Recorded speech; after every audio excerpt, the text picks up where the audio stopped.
hablar de mis temas: evaluación de las instalaciones físicas, equipamiento y recursos materiales. Recursos humanos y políticas económicas y sociales: formar actos en las escuelas exigiendo capacitación a los docentes. Los instrumentos que se describen tienen un carácter indicativo, que evaluamos ámbitos, dimensiones, indicadores y criterios. La observación y la recogida de opiniones de cada docente y de cada institución. La institución, los medios, el mobiliario, el equipo, el número de alumnos, si el espacio es suficiente en las aulas, en la dirección, el área de juegos, la cancha.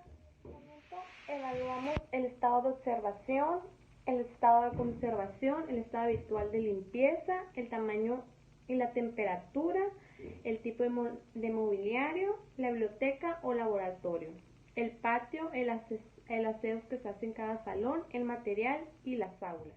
Es importante llevar un instrumento para evaluar cada institución, cada mobiliario, cada equipo y cada recurso que ocupa cada institución. Tener en cuenta que en cada institución hay bajos recursos y para que nos dé el resultado de qué recursos les hace falta a esa institución, debemos de tener un instrumento y llegar a un análisis. Tenemos como objetivo conocer y valorar la dotación de los recursos. ¿Cómo evaluamos? El procedimiento que se utiliza incluye instrumentos, análisis de información o ya sea cuestionarios. Los materiales tienen una existencia real y cada vez más potente, porque su aprovechamiento no es suficiente. En cada institución no hay suficiente dinero para tener un buen recurso material. Una clasificación muy simplificada, pues ya sería libros, revistas, periódicos, fichas, láminas, mapas, etc. Quienes no cuentan con un proyector o no cuentan con una computadora, siempre tienen que utilizar los libros o periódicos o revistas para cualquier tema. Los recursos en un centro siempre deben de haber suficientes. Nunca se debe dejar a lo último, siempre debe haber suficiente para que no anden a lo último pidiendo, ya sea porque no hay dinero, ya sea por otra cosa. Y siempre tener una demanda sobre un mismo material. ¿Qué evaluamos? Que estén ordenados, que estén fáciles de donde localizar, tener un catálogo de todos los materiales y equipos existentes que tiene cada institución. Las construcciones escolares requieren algunas modificaciones en el acondicionamiento, los diferentes aulas de un mismo ciclo. Cada institución debe tener un buen recurso y nunca debe de acabarse. Siempre tiene que estar en un buen lugar y fácil de encontrar, ya que vaya alguien a observar que cada instrumento debe tener la firma de cada docente o de cada directivo o cada institución tiene bajos recursos, y siempre tenemos que tener en nuestra mente que esos recursos que ese instrumento nos sirve para poder saber qué recursos le faltan a esta institución y poder lograrlo llevando material, ya sea equipamientos, buenos muebles, buenos mesabancos, buenos equipos.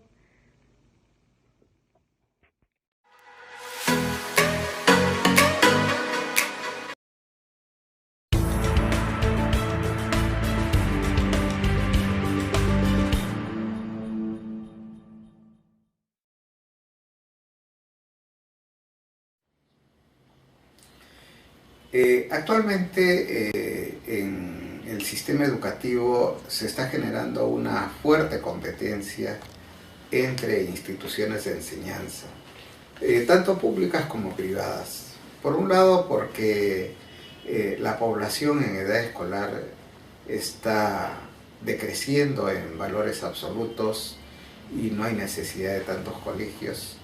Y por otro lado, porque desgraciadamente la administración ha venido autorizando la creación de muchos centros educativos. Y esto ha generado de que la relación alumnos por profesor en las últimas décadas haya tenido un descenso importante, ¿no? Y que pues en varios casos el Ministerio de Educación, el Ministerio de Economía y Finanzas se hayan visto obligados a adoptar medidas de racionalización de personal porque consideran que el número de alumnos por profesor ya ha llegado a niveles demasiado bajos y que sería posible pues elevar la carga docente en el sistema educativo haciendo que los profesores trabajen con un número más aceptable de estudiantes.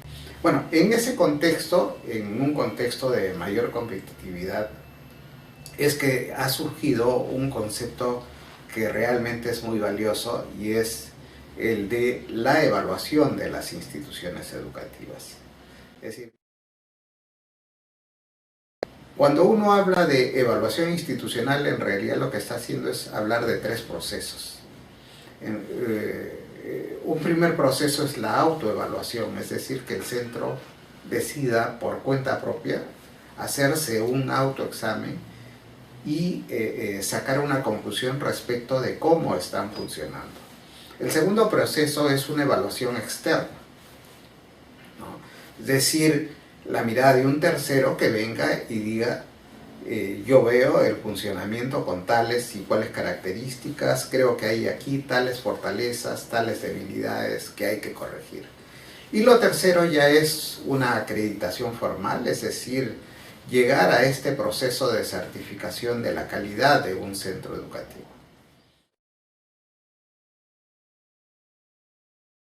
Indudablemente que cuando uno hace evaluación hay que formularse ciertas preguntas que son claves. Una primera pregunta es ¿para qué y por qué quiero evaluar mi institución educativa, ¿no? Y eso es clave porque dependiendo de la respuesta que uno tenga del para qué y el por qué evaluar, va a depender la metodología que uno adopte para la evaluación institucional. Una segunda pregunta es, ¿quiero hacer autoevaluación o quiero hacer, además de autoevaluación, una evaluación externa? Lo tercero es, ¿cómo me voy a organizar para hacer la evaluación institucional? Lo cuarto es, ¿qué metodologías, qué instrumentos voy a utilizar? Y el quinto paso es, ¿cuánto va a durar este proceso de evaluación? Estas preguntas son bien importantes porque, por ejemplo, decidir sobre la metodología es clave, ¿no? No podemos elegir una metodología que sea demasiado compleja si nuestra organización es simple. Hay que buscar una metodología que esté más o menos acorde a la complejidad del funcionamiento de nuestro centro educativo. En el Reino Unido se ha llegado a un nivel de experiencia tal que la autoevaluación y la evaluación tienen periodos realmente cortos de hacer. La autoevaluación no dura más de mes y medio a 2 meses y la evaluación externa 3 días, ¿no? Entonces, ojalá lleguemos a una situación como esa. Un modelo desarrollado por una fundación que originalmente se hizo para las microempresas, pero dado el éxito que tuvo y dadas las posibilidades de adaptación al sistema educativo, esto se está aplicando en la mayor parte de escuelas europeas y en buena parte de escuelas latinoamericanas. Este modelo lo que tiene son dos componentes: evalúa los agentes y evalúa los resultados. Y a los agentes les da un 50% de peso en la evaluación y a los resultados el otro 50%. Dentro de los agentes hay algunos criterios que se adoptan que también tienen peso diferente. Por ejemplo, se evalúa lo que es el liderazgo directivo, se evalúa el personal, se evalúan los proveedores y los insumos educativos, se evalúa el planeamiento estratégico y se evalúa la calidad de la gestión, ¿no? De todos estos factores que tienen que ver con los agentes es la calidad de la gestión, es decir, allí donde está el clima institucional, donde está la calidad del planeamiento pedagógico, donde está el buen manejo de las finanzas, aquello que tiene el mayor peso, ¿no? El liderazgo está en segundo lugar en el peso y se tienen pues elementos como la gestión de personal, el planeamiento estratégico, la gestión de los recursos que tienen un peso algo menor dentro de la evaluación. Y el segundo gran componente, decía, es el de la gestión de los resultados. Y ahí lo que interesa son los resultados con los alumnos. Es el que más peso tiene, digamos, dentro de la evaluación. Se evalúan igualmente los resultados con los profesores, los resultados en la gestión, los resultados claves que busca el centro educativo.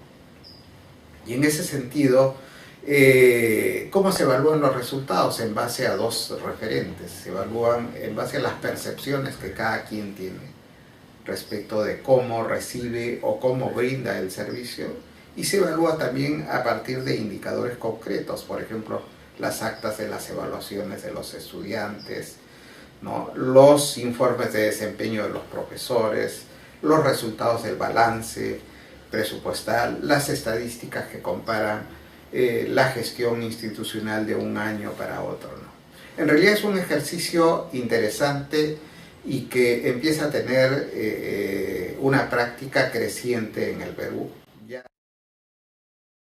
La evaluación institucional es un tema que no hay que descuidar. Hay que tenerlo siempre presente porque es, de todas las evaluaciones, quizás la que más impacto puede tener en la calidad de la enseñanza. Hay que preocuparnos por tener buenos instrumentos, por tener un buen procedimiento de organización, y hay que vender siempre la idea en los centros educativos que este tipo de evaluaciones son eminentemente formativas, que no son prácticas punitivas, sino que lo que ayudan es a las instituciones y a sus profesores, a sus estudiantes, a ser cada vez mejores. Asumamos ese desafío.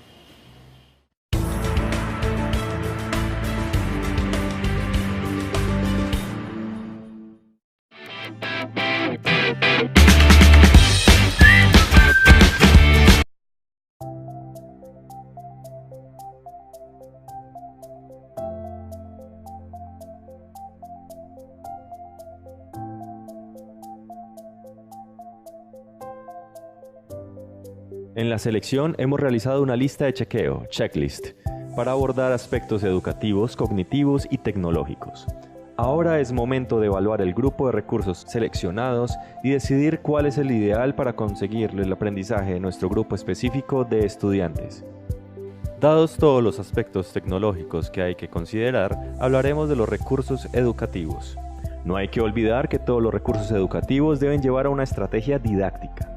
El recurso es únicamente un medio. El logro del proceso de aprendizaje se da por la interacción que se realice con él. Existen múltiples sistemas de evaluación de los recursos educativos digitales. Cada país ha definido unas tablas diferentes, pero todas poseen una estructura común. Para evaluar correctamente, primero tenga claro el tipo de recurso educativo de la lista de los seleccionados.